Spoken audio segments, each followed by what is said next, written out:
I guess first and foremost, my name is Matt Brown. 2 years ago, in November 2012, I co-founded BUSI Technologies with my business partner, and our focus on our business has been based on cloud software development, taking the approach of basically working on the business side and kind of creating, being the personnel that works in the gap between what is technology and what is business, and acting, not that we advertise it, but more as consultants to kind of solve the gap, because you have a lot of companies that will say, okay, like, this is how we're going to develop it, or you have those business consultants, management consultants, so we kind of act as the intermediary between the two, and we kind of consult, this is how this technology will help your business, and then we plan, manage, and develop those technologies that we propose. So. Right. So kind of what got us started was based off of my business partner. Actually, he did a lot of freelance development, just kind of web stuff, a lot of just open source coding and stuff that he did, and so I took kind of an interest in what he was working on at the time when we met in first year in residence. He was using kind of the coding and just doing websites to basically pay the bills. And then he kind of explained to me like the potential and the possibility of how big the cloud market is and how all the technology is moving to the cloud, so they call it. So virtual servers and stuff. So we kind of said, okay, we looked at how big the market was and what just local companies, big companies internationally did, and so we said, yeah, there's definitely an opportunity for a business there. And there's obviously a lot of competitors, and usually when there's competitors in the space, you know that there's a market for your product or your service. So that was, I mean, competition is always nice because you have somebody to kind of go head to head with against and learn from. And so that's how we knew that there was a feasible market there. There's already people serving the market, just we didn't think that they were serving them in the best way, so we kind of took a spin on that and added a business consultancy component to it as well. All right. And we bootstrapped the whole thing from the get-go. We both put in maybe $800 each, so we could pay for our first month of rent and incorporating our business. Well, actually just registering our business license. We didn't incorporate for about 12 months, which is a mistake, by the way. But yeah, we basically put in $800 each. We used our own laptops. That $1,600 basically paid for our first month of office space, kind of all our like very low startup fees, and paid for the first paycheck for our employee, who was just kind of working off his own devices and stuff like that. So it worked out well, and we've continued to bootstrap since. We haven't taken any outside investment or equity or anything like that, and obviously there's pros and cons to both of them, but we're happy with our decision that way. Our goal today is to build a sustainable company that revolves around creating jobs and maintaining those jobs, both, yes, in Ottawa, that'd be nice, but as we grow, we know that Ottawa isn't going to be our primary market. We're going to go elsewhere as well. So like I said before, there's definitely a lot of opportunity because we saw a large demand, a large push of like cloud products coming available. Like you look at the market leaders were and are Salesforce at the time, like the world's largest cloud provider of services, software as a service. So, I mean, they're gaining huge traction. They still are, and there's more and more like software as a service companies popping up every day. People moving to cloud softwares. So we saw a large push in the market for that, as well as, like I said before, a lot of competitors popping up as well.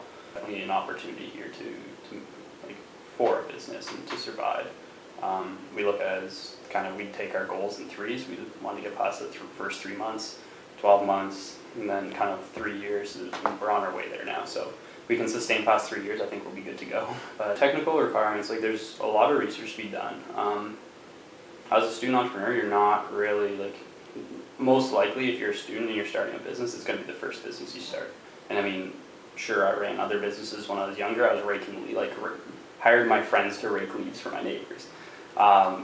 But like, you definitely learn to pull as many resources as you can. I'd say your technical ability is just the ability to be able to pull resources in and like learn from others. Definitely like grab a group of people that have been around for a while and done it and learn from them. Those would be just like your core technical abilities. You got to be able to learn how to like manage your financials. One thing that they don't teach you very well in school.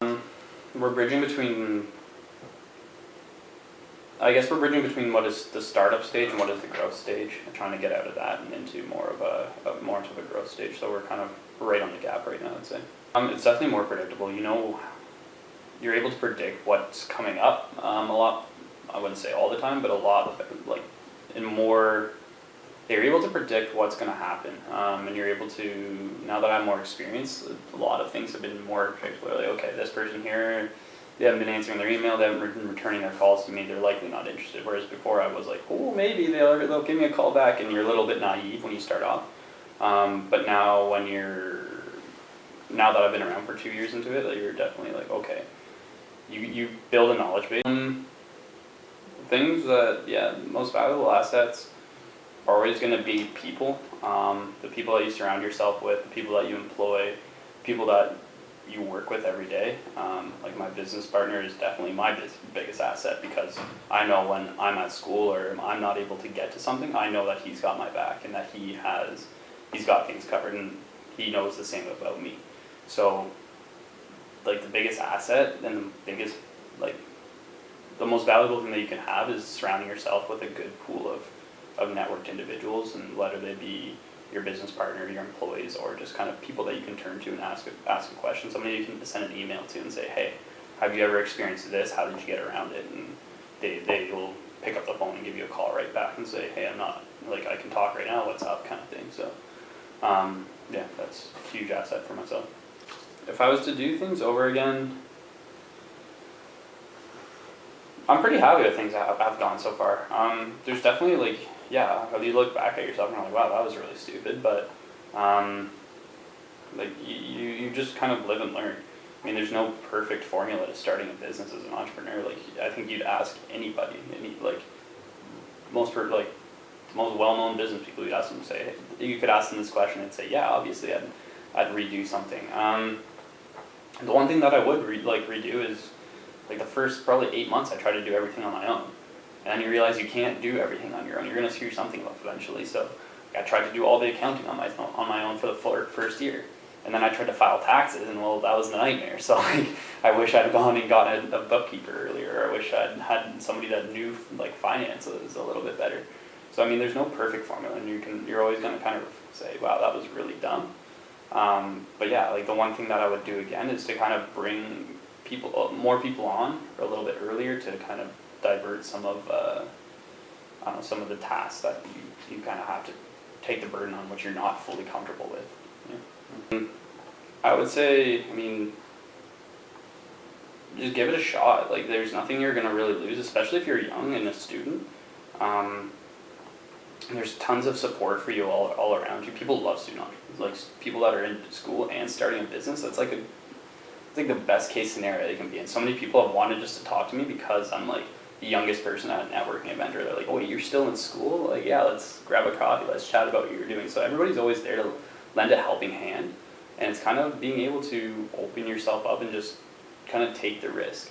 Obviously, there's a difference between taking a calculated risk on a feasible business and something that's just completely, not really insane, but I mean, it's all about just kind of stepping off the cliff and figuring it out as you fall. Like, you just gotta do it.